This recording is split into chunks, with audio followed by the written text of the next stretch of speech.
Right. Good morning, everyone. Good day. Right. It has been a while since I've made a video.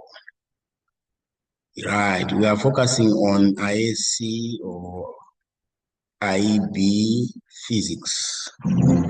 Yeah, mainly the Southern African syllabus. Right. I've been away for a while because I've been trying to write to summarize. I'm trying to write a small handbook, right, covering the IEB-ISC syllabus, physics paper 1. And I've been on and off, but now I realize, no, I haven't finished. I probably still need another 6 months to complete it. And in the middle of it, I realized that there's a gentleman called Kevin Smith. He's produced something very, very similar to what I'm trying to do. But obviously mine will be slightly different. But that is it. We are not in competition.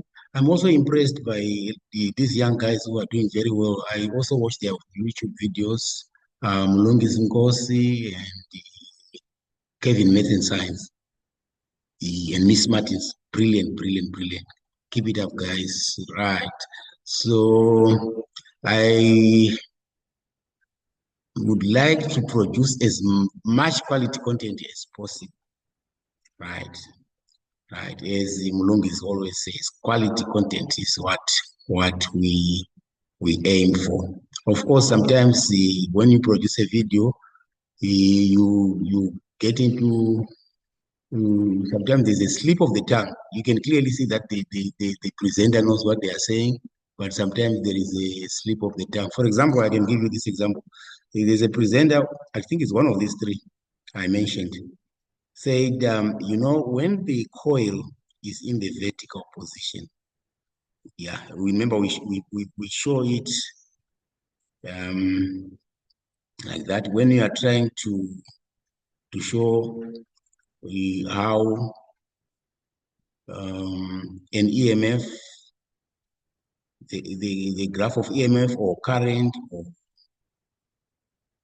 or magnetic flux or rate of change of magnetic flux, right? When the coil is in the vertical position, and then remember your magnets are like this. Maybe you could have the North Pole this side and the South Pole this side, right? Right. There are two positions that we focus on. Vertical position. Well, I was not supposed to draw it there, but it's fine. Then, or I could also draw like this. If it's in the horizontal position, so there are two positions of the coil, either this position, vertical position, or horizontal position. So when it is in the vertical position, remember the surface area of the coil is this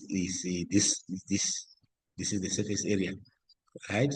There is maximum flux, because you see the flux is, you can almost the equivalent of you checking how many lines are passing through the surface area of the coil.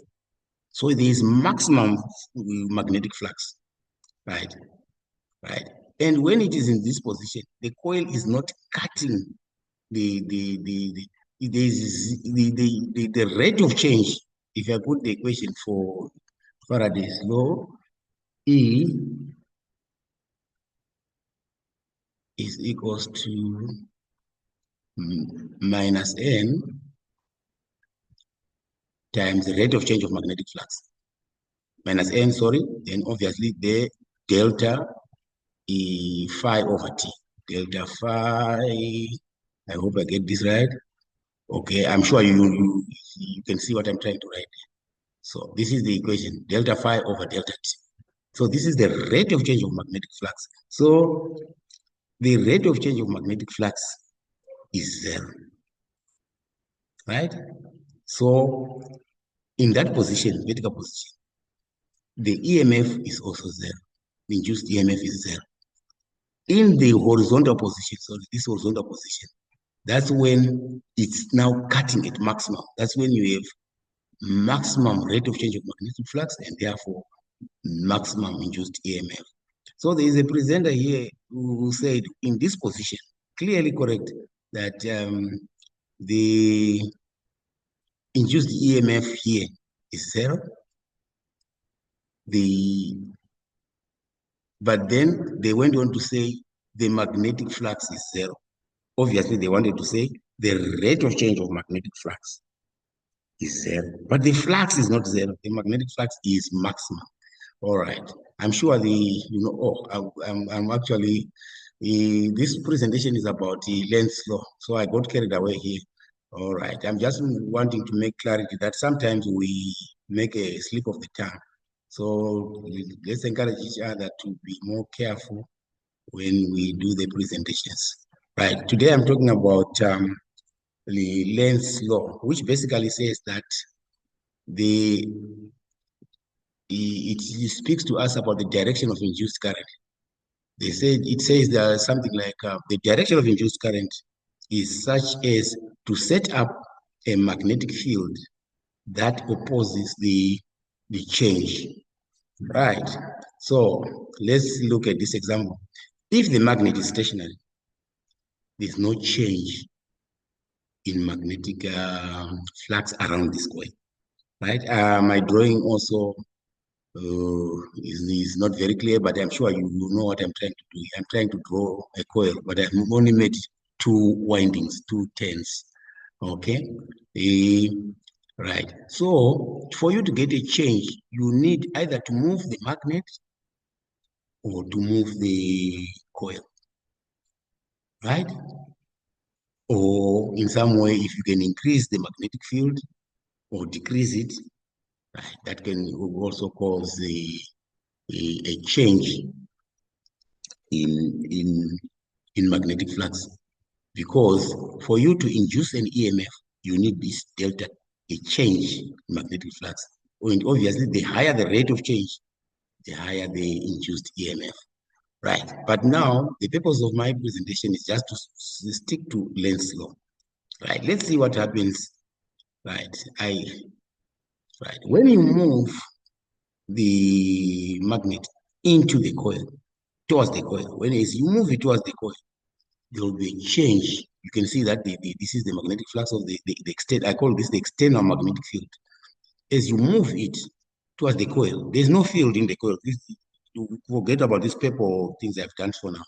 But the moment you move, right, the current will flow in this coil, such as to set up a magnetic field, which is this one I'm trying to draw here, to oppose the change, right? So how does this happen? When you move, listen very carefully, when you move the coil towards when you move the magnet towards the coil, there's a change in magnetic flux around the coil. And then what you have to ask yourself is this change an increase or a decrease?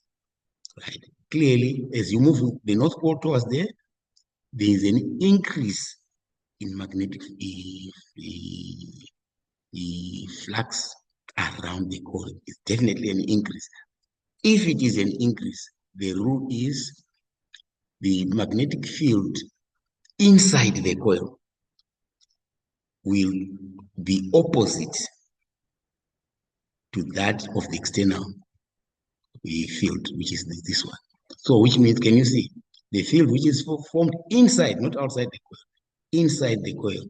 Remember, inside the coil, it runs from south to north, inside the coil, inside the solenoid, right? Can you see that? From south to north, it runs like that, south to north, inside the coil. So which means automatically what you have a north pole this side. Then you apply your right hand, rule, or you can call it right hand grip rule for solenoid, or right hand rule for solenoid, right? So if you apply it, I know I can't do it there for you, but you know how to do it. Your thumb must point towards the North Pole. The rest of your fingers will show you the direction of the induced current, which in this case, if I do like this, the induced current, the rest of my fingers are pointing like this as my thumb points toward the North Pole. So why am I using this, the more complicated way of determining whether this side of the coil, as you face it from the right, is the North Pole, and whether the other side of the coil is the South Pole? The reason is I am going to show you, let's say you have, you could be given something like this, which I'll do in another video. This is an external magnetic field, right? It could be more. This is an external magnetic field. External magnetic field. I could, yeah, there's no need for me to do more. This is just an external magnetic field. Let's suppose now we have this coil.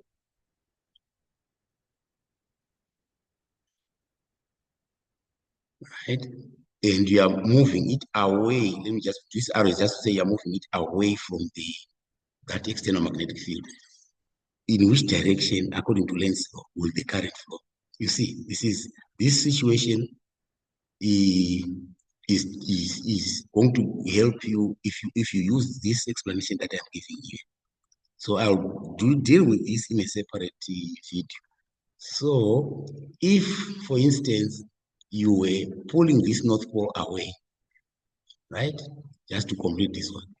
So you're pulling it away. So there is a change.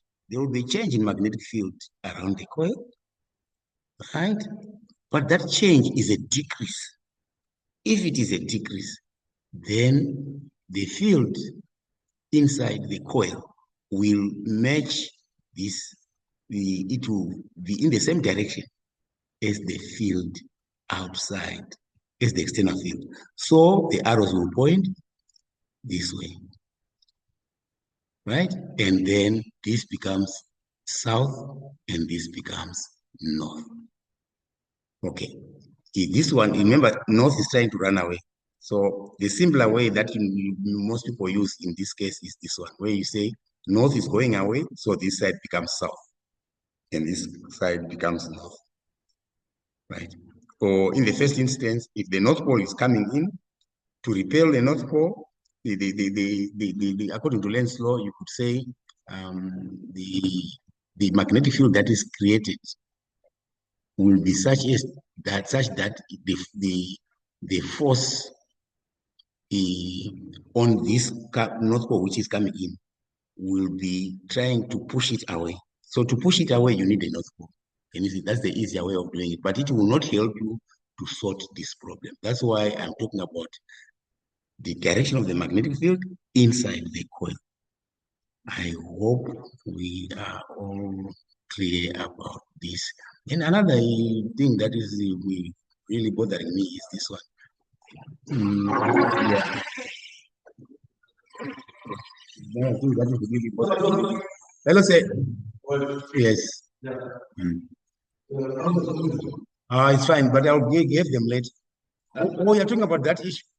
No, I'm no longer going that side.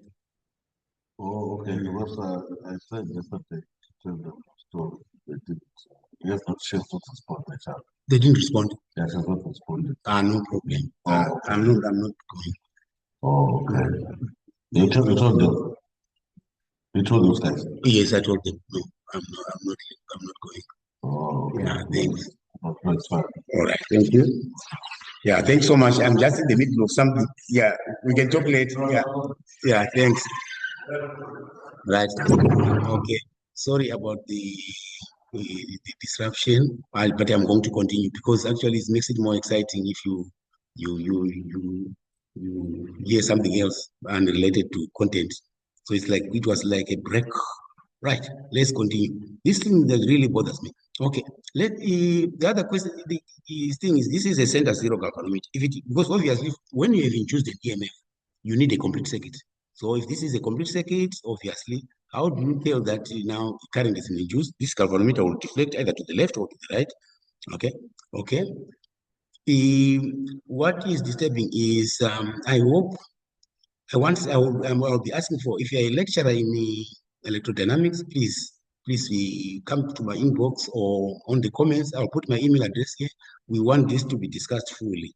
Although it is not very, very important, but it is the question of it, in which direction this is a center zero galvanometer, so it will be zero there. It deflects to the left or to the right, to the left, to the right. Obviously, let me give you an example. If you push the magnet in, depending on the direction of current flow, the needle here deflects to one side. When you push it away, it will deflect the opposite side because current will be reversed. So that one is not an issue. The issue is that if, for example, let's say the current is coming, like in this case, the first case, it was coming this way, right? Right. Most of the teachers I talk to around here is that they say if the current is coming like this, right, then the galvanometer deflects to the right. You see, it deflects this way, right? But my understanding is that if the current is coming like this, and the galvanometer is normal, this is the negative terminal of the galvanometer itself, and this is the positive terminal of the galvanometer. If it's coming, entering the negative terminal like this, and the negative terminal is usually connected on the left side, right? The needle deflects to the left, right? Okay, I hope you're getting me. And if the current is coming the other way, right? This side like this, it's coming down here to the positive terminal, then the needle deflects to the right. So if you are an electrodynamics lecturer, or you have really do have in your lab these center zero galvanometers, please tell us the correct thing. But to me, this is not, I've seen this in some exam papers, but I always complain that this is not a fair question. But it's for 1 mark, but still it's not a fair question because there's controversy. But we will need clarity on that. What I would do if I was an examiner, the most important question to ask here is, if you increase the speed of movement of either the coil or as you move the magnet towards the coil, you increase the speed, definitely you are increasing the rate of change here. If you look at the formula, so you are increasing the EMF, and therefore the induced current also increases. So the question should be, what happens to the deflection here? Then the learner must say the needle will deflect more. If they are asked to explain why, then they have to explain that they deflect more because the rate of change of magnetic flux increases, and therefore the induced EMF increases, and therefore the current increases. That is what I think. Okay, right. So I'll be back with this application of Lenz law when the situation is like this, and when you don't actually see the actual magnet. And all right. So thank you very much. Enjoy. I hope you have enjoyed this. Stop there.